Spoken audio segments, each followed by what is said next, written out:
Shalom dan selamat pagi, perkenalkan nama saya Renata Asik dengan NIM S228735. Saya merupakan mahasiswi Prodi S1 semester 3 Distrik Istana Toraja. Di sini saya akan melakukan penyuluhan singkat mengenai gangguan pada sistem pernapasan, di mana saya mengambil satu judul penyakit yaitu faringitis akut.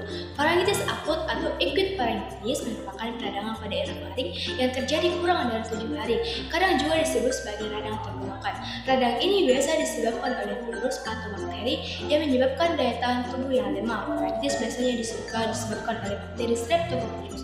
Bakteri Streptococcus yaitu bakteri yang sering menginfeksi tubuh manusia, mulai dari infeksi ringan hingga berat. Infeksi Streptococcus dapat menyerang organ paru-paru, saluran nafas atas, katup jantung, kulit, dan juga ginjal. Adapun jenis penyakit faringitis yaitu radang tenggorokan yang pertama, faringitis akut atau radang tenggorokan yang masih baru dengan gejala nyeri tenggorokan dan kadang disertai demam dan juga batuk. Yang kedua yaitu faringitis kronis. Radang tenggorokan yang sudah berlangsung dalam waktu yang lama biasanya tidak disertai nyeri menelan, cuma terasa ada sesuatu yang mengganjal di tenggorokan. Mengenal beberapa penyebab faringitis akut, yaitu yang pertama, infeksi virus.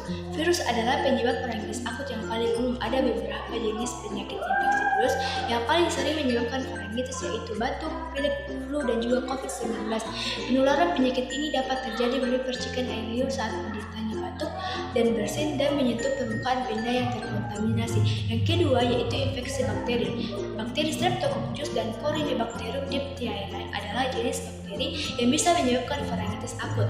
Bakteri tersebut dapat menular melalui percikan air liur para yang terkontaminasi atau penderita yang terinfeksi bakteri tersebut. Yang ketiga yaitu alergi. Pada sebagian orang, faringitis akut juga bisa disebabkan oleh reaksi alergi seperti serbuk sari, tungau, debu, hewan peliharaan, dan juga jamur. Reaksi alergi akan memicu terjadinya peradangan di saluran pernapasan termasuk tenggorokan sehingga terasa nyeri dan gatal. Yang keempat yaitu tonsilitis.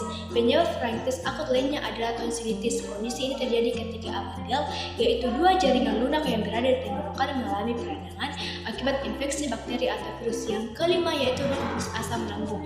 Penderita GERD seringkali mengalami reflux asam, yaitu kondisi ketika asam lambung naik hingga ke ujung kerongkongan yang berdekatan dengan tenggorokan. Kondisi ini dapat memicu munculnya sensasi serbakar dan nyeri di bagian tenggorokan.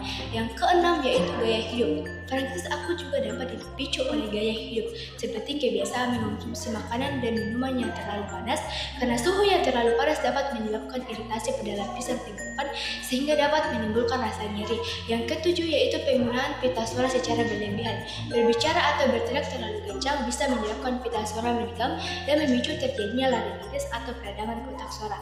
Yang kedelapan yaitu nafas dari mulut. Faringitis akut juga dapat muncul akibat bernapas dari mulut, misalnya saat tidur dengan hidung tersumbat. Napas dari mulut secara terus-menerus bisa membuat tenggorokan terasa kering sehingga dapat memicu rasa nyeri. Adapun beberapa gejala penyakit faringitis akut, yaitu gejala utama faringitis adalah rasa tidak nyaman di tenggorokan seperti kering, perih, dan gatal. Faringitis yang disebabkan oleh virus biasanya menimbulkan gejala batuk, pilek disertai dengan demam. Selain itu, beberapa gejala umum faringitis adalah sebagai berikut, yaitu nyeri tenggorokan, nyeri saat berbicara, perubahan suara menjadi serak, amandel membengkak dan kemerahan, kelenjar getah bening di leher membengkak, terasa nyeri saat menelan dan pegang linu, mual dan muntah, serta yang terakhir yaitu nyeri kepala. Di sini terakhir saya akan menjelaskan cara meredakan pengobatan faringitis akut. Untuk mengatasi faringitis akut, langkah pengobatan perlu disesuaikan dengan penyebabnya. Misalnya, faringitis akut yang disebabkan oleh infeksi virus biasanya dapat sembuh dengan sendirinya sehingga dokter hanya memberikan obat untuk meredakan gejala.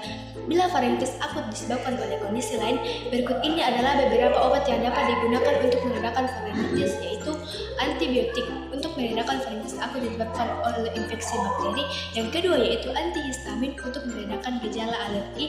Yang ketiga yaitu antisida untuk meredakan reflux asam lambung. Yang keempat yaitu paracetamol untuk meredakan nyeri. Yang kelima yaitu permen pelega tenggorokan.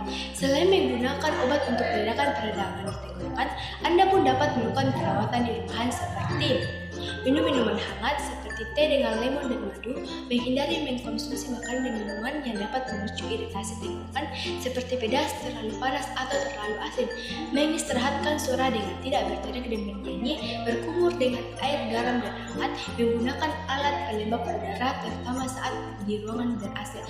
Ya, sekian penyuluhan saya hari ini. Jika adanya kurang saya, mohon maaf yang sebesar-besarnya. Semoga apa yang saya sampaikan berguna untuk diri saya sendiri dan banyak orang. Sekian dan terima kasih.